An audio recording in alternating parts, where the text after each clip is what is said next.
अध्याय नंबर 2 भगवद गीता। इसका श्लोक पहला देखिए। तम तथा कृपया विष्टम अश्रुपूर्ण कुलेक्षणम विषीदंतमिदम वाक्यम उवाच मधुसूदनम। इसका मतलब होता है, तम मतलब होता है अंधकार, कृपया विष्टम मतलब होता है करुणा से भरा हुआ। यहाँ पर अ लगा हुआ, श्रु लगा हुआ, अश्रुपूर्ण मतलब आंखों में जो है पूरा पूरा आंसुएं आ चुका है। कुलिम क्षणम, ऐसे ऐसे ऐसे समय में उनका कुलों का क्या होगा और ऐसे समय में क्या होगा अर्जुन का। विषी मतलब होता है शोक से ग्रस्त। दंतमिदम मतलब कि दंतमिदम मतलब हो गया विषीद मतलब होता है शोक से ग्रस्त। अंतमिदम मतलब हो गया कि अंत करने वाला। ठीक है। वाक्यम उवाच मधुसूदन। ठीक है, वाक्य बोल रहे हैं मधुसूदन। इसका मतलब है मधुसूदन जो है भगवान कृष्ण को कहा जाता है। भगवान कृष्ण जो है अर्जुन को बोल रहे हैं कि तुम अंधकार में जा चुके। तम मतलब होता है तुम अंधकार में जा चुके। कृपया विष्टम मतलब होता है करुणा से भर चुके हो। तुम्हारे आंखों में अश्रु भर चुका है, मतलब अश्रुपूर्ण कुलेक्षण, तुम्हारे आंखों में अश्रु भरा हुआ है। तुम्हारे मन में विषाद और शोकग्रस्त हो चुका है। ऐसे में तुम अंत कैसे कर सकोगे। इसीलिए भगवान कृष्ण जो है उनको युद्ध के लिए क्या करते हैं, उत्साहित करते हैं। मधुसूदन, मधु नाम का जो है, मधु केटव नाम का जो राक्षस हुआ था, जो कि देवताओं को क्या करते थे, परेशान करते थे। मधु नाम के राक्षस को भगवान कृष्ण ने मारा था, तो इसी कारण से भगवान कृष्ण को मधुसूदन कहा गया है। आइए उसका जो है अर्थ देखें। संजय बोले, उस प्रकार करुणा से व्याप्त और आंसुओं से पूर्ण तथा व्याकुल नेत्र वाले, संजय बोले उस प्रकार करुणा से व्याप्त और आंसुओं से पूर्ण तथा व्याकुल नेत्र वाले शोकायुक्त उस अर्जुन के प्रति भगवान मधुसूदन ने यह वचन कहा। अर्थात भगवान मधुसूदन ने ये वचन के द्वारा कृष्ण को समझाया है। आइए इस पर आधारित प्रश्नों का अध्ययन करें। प्रश्न, तम पद यहाँ किसका वाचक है एवं उसके साथ तथा कृपया विष्टम, अश्रुपूर्ण कुलेक्षणम और विषीदंतम, इन तीनों विशेषणों के प्रयोग का क्या भाव है।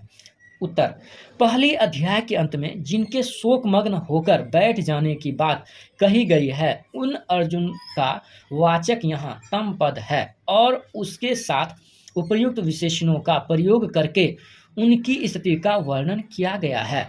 अभिप्राय यह है कि पहले अध्याय में जिसका विस्तार पूर्वक वर्णन हो चुका है, उस बंधु स्नेह जनित करुणायुक्त कायरता के भाव से जो व्याप्त है, जिनके नेत्र आंसुओं से पूर्ण और व्याकुल है तथा जो बंधु बांधवों के नाश की आशंका से एवं उन्हें मारने में भयानक पाप होने के भय से शोक में निमग्न हो रहे हैं, ऐसे अर्जुन से भगवान बोले।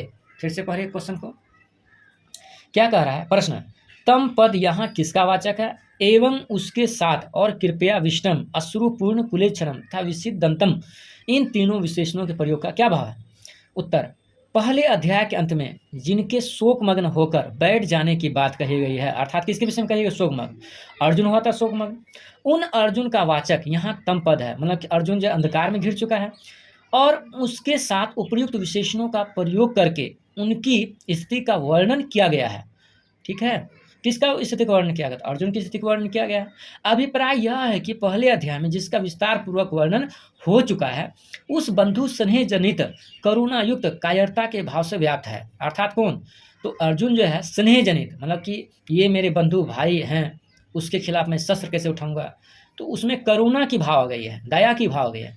जिनके नेत्र में आंसुओं से पूर्ण हो चुके हैं, मतलब जिनके नेत्र जो है, जिनके नेत्र से आंसुएं जा रहे हैं, व्याकुल है, परेशान है, जो बंधु बांधव के नाश की आकांक्षा से उनके रोम रोम जो है भय हो रहे हैं, कांप रहे हैं, उनके मारने में भयानक पाप होने का, उन्हें भयानक पाप होने का डर सता रहा है, तो ऐसी स्थिति में उसको कौन साथ देगा, भगवान ही साथ देगा। ऐसे अर्जुन से भगवान बोले। प्रश्न, यहाँ मधुसूदन नाम के देव का प्रयोग और वाक्यों के साथ इदम के प्रयोग का क्या भाव है। भगवान के मधुसूदन नाम का प्रयोग करके वाक्यों के साथ इदम विशेषण देकर संजय ने धृतराष्ट्र को चेतावनी दी है। अभिप्राय यह है कि भगवान श्री कृष्ण ने पहले देवताओं पर अत्याचार करने वाले मधु और केटव नाम के दैत्यों को मारा था, इस कारण इनका नाम मधुसूदन पड़ा था। वे ही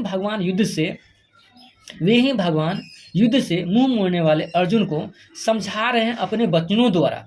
तो ऐसी अवस्था में आपके पुत्र अर्थात धृतराष्ट्र के पुत्रों की जीत कैसे होगी?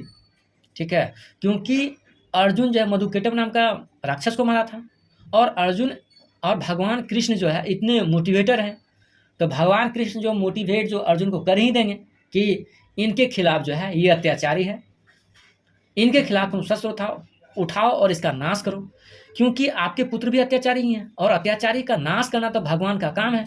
तो भगवान जो है, और वो स्वयं भगवान है, ऐसे परिस्थिति में आपके पुत्रों का नाश होगा ही होगा।